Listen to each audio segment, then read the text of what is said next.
Welcome back to the podcast, everyone. I hope you're all very, very well. My first edition of Trout and Salmon is about to hit the streets. I'd love to hear what you think about it. I hope you approve. We put a lot of work into it.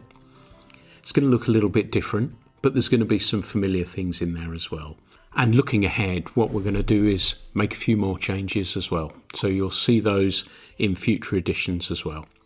Also, I thought I should mention that we're having our gathering on the 11th of December at Farlow's. Really looking forward to that. There's going to be beer, there's going to be pizza. Numbers are restricted only because of the amount of people they can have in the shop. So you've got to RSVP Simon at Farlow's to let him know that you're coming. His email address is simon.tilbury@farlows.co.uk. That's simon.tilbury at farlows.co.uk. Looking forward to seeing you at that one. On to the podcast now. It's a takeover. Richard Gorodecky, when I interviewed him, went incredibly well with listeners when he talked about his book, Throwing Feathers in the Wind. And so for this episode, he's going to be reading you a chapter from it. I hope you enjoy it. It's a fantastic piece of writing that I know you're going to enjoy. This is Richard Gorodecky reading The Meteor, The Ditch and the Very Big Trout, which is Chapter 10 of Throwing Feathers in the Wind, which was published by Meteor Press in 2025. I stood in Lake Rotorua on New Zealand's North Island. Its geography defined by a volcanic crater that 220,000 years ago came into being with such indignation that it was, according to records, felt in China. Those same forces, still active but mainly appeased, now spewed sulphuric gurgles at delighted tourists and heated the waters of Lake Rotorua in unexpected bands that gave the wading angler the distinct impression that they may have peed in their waders. "No point fishing here tonight. The water's full of sediment," a voice called out. It was dark and I was a fair way out, but I could still see a vague silhouette on the shore. "Thanks," I replied, perhaps a little bit more ungratefully than intended. Above me 1,000,000, perhaps 1,000,000,000 stars shone so brightly they seemed within reach, or at least within casting range. And if that wasn't enough, Comet McNaught had kindly chosen this very night of all nights to pass. Above me, the comet burned its way silently and inexplicably through the sky. No point fishing here tonight. Really? It was hard to imagine how fishing could get any better than this. Perhaps if I paid a bit more attention to my fly, rather than with head back, mouth ajar, muttering the occasional wow, I'd actually have stood a better chance of catching a fish.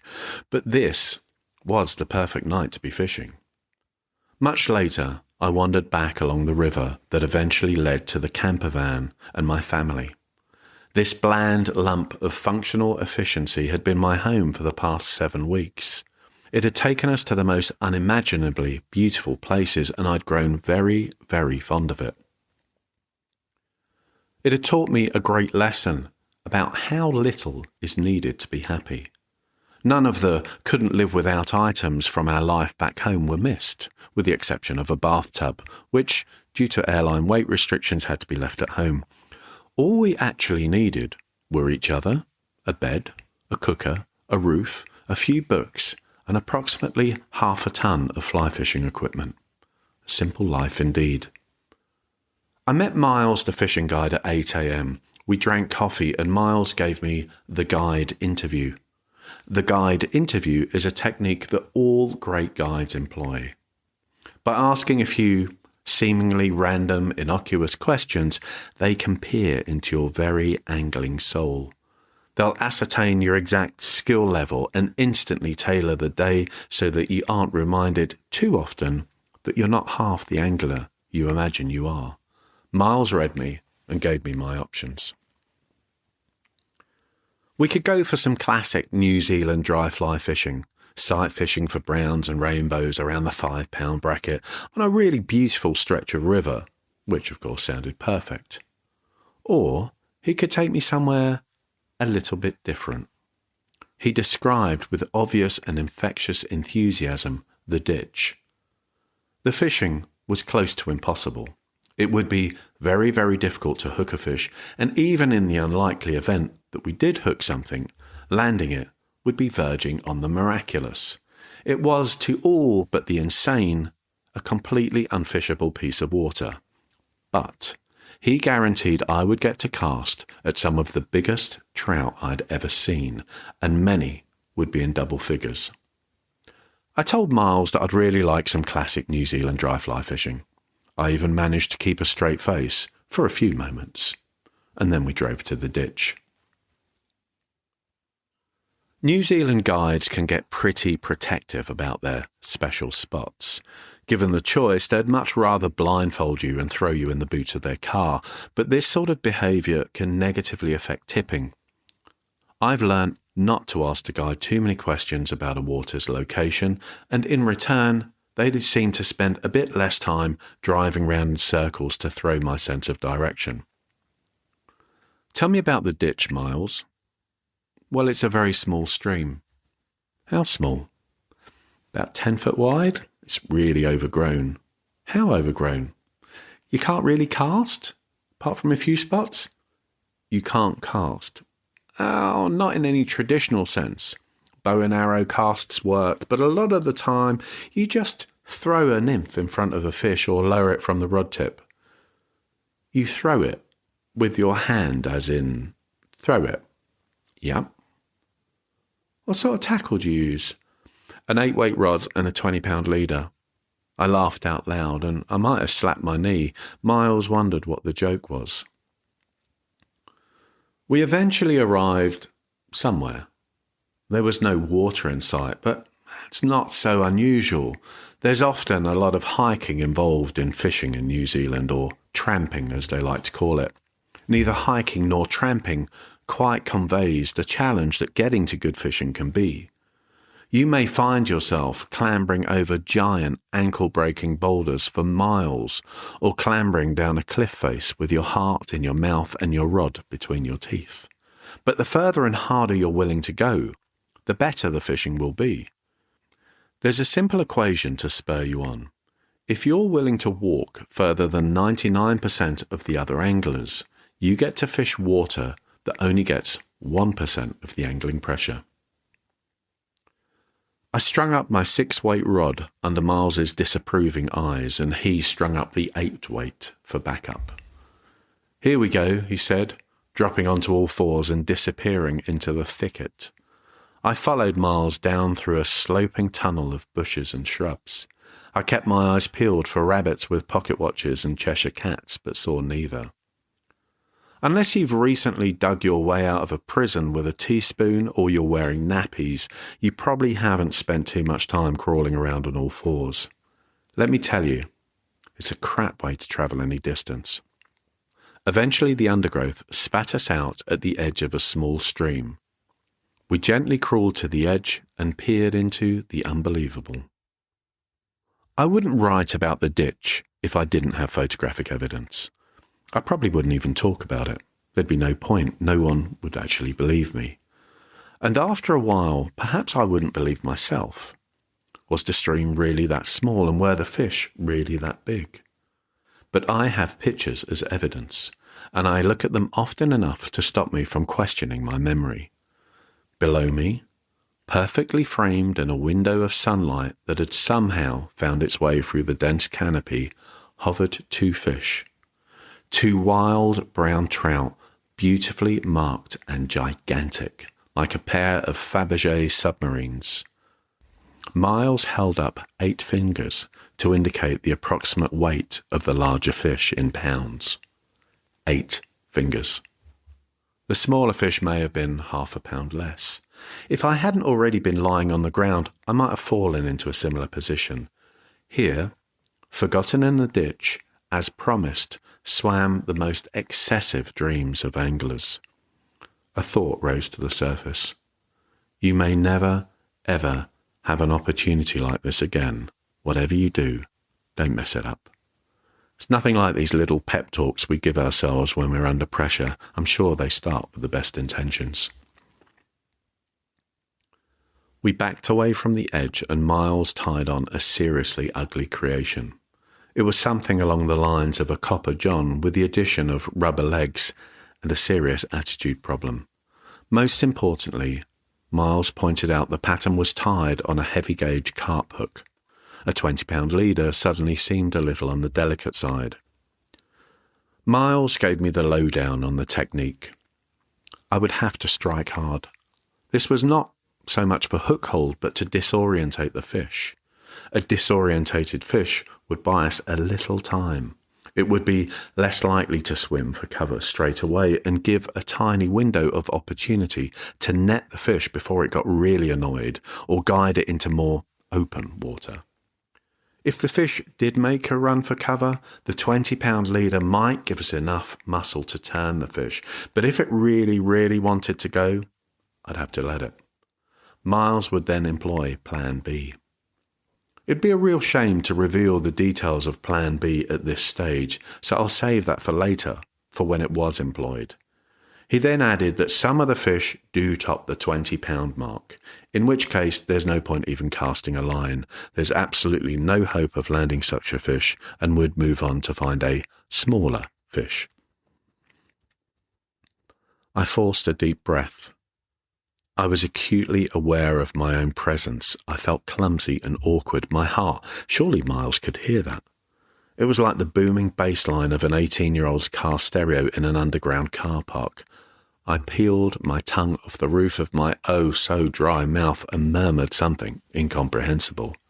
It may have been a prayer. I was very, very nervous. Applying the bare minimum of movement to propel the fly, I sidecast to the biggest of the two fish into exactly the right spot, with the very gentlest of plops. The fly made its descent into the line of sight of the trout. The perfectly presented fly sent both fish hurtling for cover under the far bank. This disturbed an even larger fish that was already tucked away in there, which in turn shot upstream, disturbing another fish, and so on. I watched a domino rally of spooked monster trout. Oops, didn't quite capture the entire range of feelings I was experiencing. Neither would poking out my eyes with the splintered end of a freshly broken fly rod. Any one of those fish would have been the biggest trout I'd ever hooked. My heart sank. I had an overwhelming sense of being completely and utterly out of my depth in a very shallow stream. Miles had misread me. I simply wasn't good enough to be here. I wasn't worthy of the ditch. Miles shrugged. It isn't easy. Trout in New Zealand have very few natural predators other than cormorants, eels and humans, though I wasn't proving to be much of a threat. But the relative haven in which they live seems to offer them little comfort. The slightest, absolutely bloody anything at all, and all bets are off. They spook incredibly easily. Someone told me that in New Zealand, your first cast has a 90% chance of success. The second cast to the same fish has a 10% chance of success, and your third cast has no chance because the fish has gone. Don't be fooled by the videos and the articles. New Zealand is seriously challenging fishing. These fish do not live in the ditch, not permanently anyway. Fish do not get this big in streams this small. These monsters are lake trout. They holiday in the ditch when the lake temperature gets too high, when it's time to spawn, or perhaps when they just fancy a change of scene. These fish are visitors from Lake Rotorua. Rotorua and the equally famous Lake Taupo cast a huge shadow over the ditch and countless other waters on the North Island.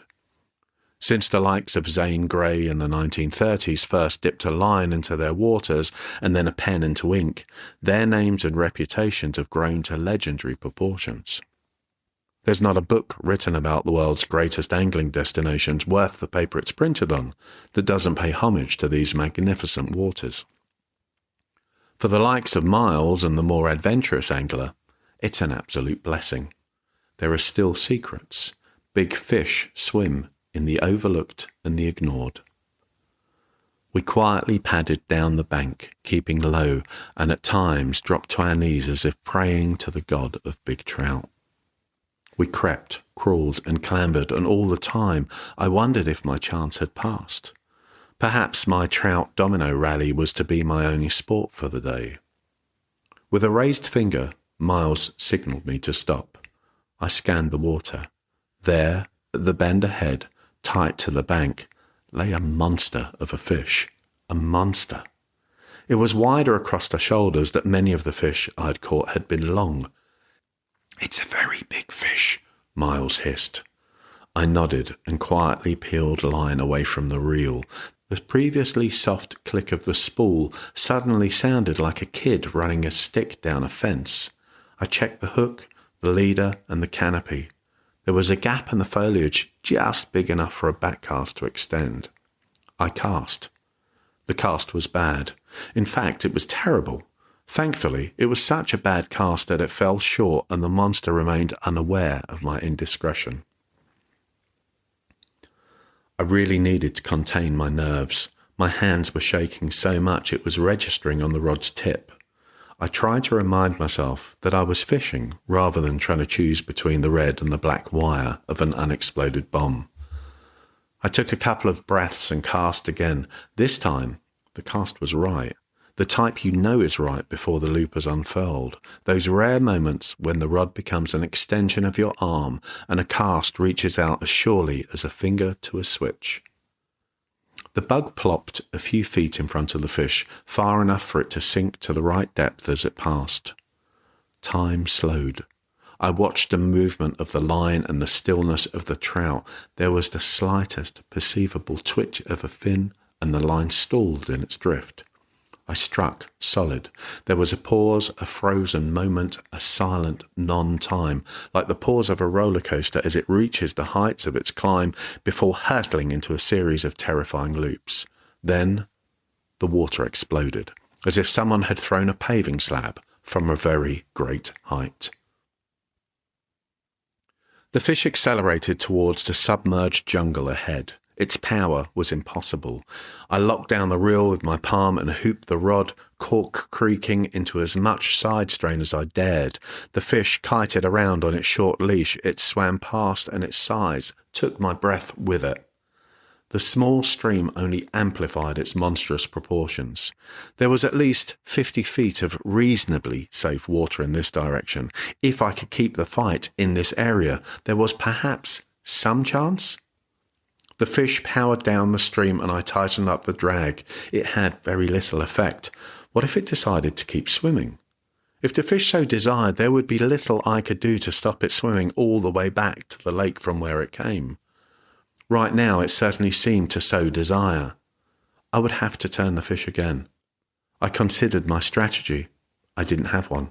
How the hell am I going to tire a fish enough to land when there's no space to let it run? I remembered Miles's words.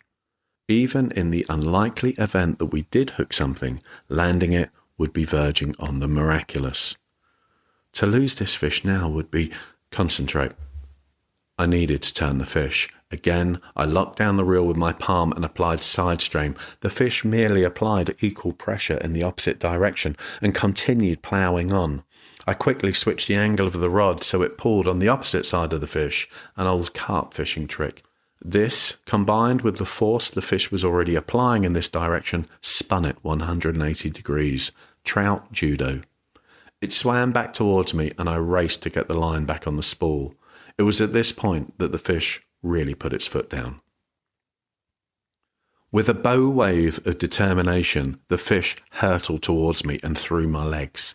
I performed a maneuver that I could not describe, nor could I repeat. It was surprisingly acrobatic and defied most of the fundamental laws of gravity.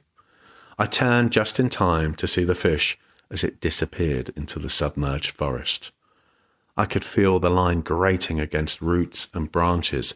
If I held the fish under this pressure, it could open the hook or break off. If I let it run, it would be swimming through an irretrievable set of snags. So I plunged the rod towards the stream bed and knelt in the water and hoped that by getting the line to run low, it might pass below some of the branches. The fish was still taking line, so I knew that we hadn't, as yet, totally locked up around any of the snags. I let it take the bare minimum of line and awaited the inevitable. Miles had decided that now was the time to employ Plan B. Upstream, I heard a huge splash of a guide leaping as noisily as he could into a stream. When Miles had described Plan B, I just thought he had a great sense of humour. Turned out he was completely serious. Plan B. If a fish swims into a non-ideal part of the stream, i.e. just about anywhere, and it can't be coaxed to return to the angler by any traditional techniques, a full-grown man leaping into the water upstream of it may convince it to turn and swim in the opposite direction. Plan B can be accompanied by arm waving and shouting if required. And now Plan B had officially been employed. The fish stopped taking line. Miles shouted, "I can't see him. I can't see him. He's really buried in there. Is he still on?" I felt the line slacken sickeningly in my fingers. "I don't think so." It had been so close. I started retrieving the line, resigned but surprisingly content. It was then that I felt the kick of a tail. The line was slack because the fish had been turned by Plan B and was coming back towards me. "It's still on, Miles, it's still on," I shouted. I tried to stay in touch with the fish while applying as little pressure as possible. I wanted to guide its exit out of the roots and branches, but without applying so much pressure that the fish would turn against it. The fish would need to swim out exactly the same way as it swam in, as any deviation in its route would result in disaster. I'm not a lucky angler. My last cast is rarely more than my last cast. The impossible to land on 7x nylon is usually impossible to land, and my "could I possibly get a fly to that fish" usually ends up with a "could I possibly get that fly out of those branches?" But maybe I'd just been saving up all of my luck for that very moment, the moment the fish swam back out. Miles joined me, soaked from head to toe and out of breath. "We can't let it do that again," said Miles, although he didn't offer any advice onto how to stop the fish if it did decide to do exactly that. The fish hunkered down and pushed forwards, slowly but steadily. Miles ambitiously strode forward. What was he doing? The fish was not ready for the net, but then again, it probably wouldn't be ready for at least a week. Miles followed the line down with his hand until he got to the leader. Then, without hesitation and with lightning speed, he drove down with the net. I waded to Miles. He had a wild look in his eyes. He was as excited and as amazed as I was. This wasn't a job for Miles. This was love. He lifted the weigh net. 10.75 pounds. That's a big fish. Lowering the magnificent trout back into the water, I thanked him profusely, and with a defiant kick of its tail, it swam away. I shook Miles's hand with sincere gratitude. He'd caught the fish as much as I'd caught the fish. On the drive back, it struck me that I may never catch, or perhaps even see, another wild trout like that again. That I may never match that experience, that adventure, that achievement ever again. There was the very strong possibility that I'd just caught my fish of a lifetime. For a moment, I felt something that was not unlike regret. But then how would I ever know if this was the fish of a lifetime? The pursuit of greater angling moments would continue, and if this was the fish of a lifetime, I wouldn't know until I'd cast my last line, which I hope is a very, very long way away. And if this was to be my big fish story, so be it. What a wonderful story it would be. Thanks for listening to the Fly Culture podcast, brought to you in association with the Voice of Game Angling, Trout and Salmon, where Pete is the editor.